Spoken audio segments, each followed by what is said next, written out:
এসছে, লেহেঙ্গা তুমি লুকাও। তুমি, আমি আর আমার স্বামী মনে করেছি। এসো ভেতরে এসো। আমার স্বামী এসছে, নুনু তুমি লুকো।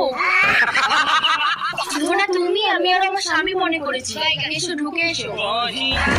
না, আমার স্বামী এসে, তাড়াতাড়ি লুকো। रुको जरा। না তুমি, আমি আর আমার স্বামী মনে করেছি। আমার স্বামী এসে, তাড়াতাড়ি লুকো। মনে হয় আমার স্বামী না। কে রে? আজ আর হবে না, হলের টিকিট শেষ। ও স্বামী তুমি? চলো কুরবানি 7 দিনের জন্য দীঘায় বেড়াতে যাবো। একবার আমার কথা তোমার কোনো কথা শুনবো না, চলো। স্বামী, একবার আমার কথাটা শোনো। তুমি কোনো কথা বলবে না কুরবানি। 7 দিনের জন্য দীঘায় যাবো মানে যাবো। বাস চলো। চলো তোর জন্য আমি আটকে গেছি, নইলে আমি চলেই যেতাম। আমি কি এখানে আমার ছেলেকে দেখছি? এবার কি খাচ্ছিস? আর 5 দিন কিছু খাইনি, একটু দে। রাতে বলে অল্প একটু মধ্যে খাচ্ছি। ঠিক আছে কোনো। তাকে বলে যাবো, দরজা খোলো। 7 দিন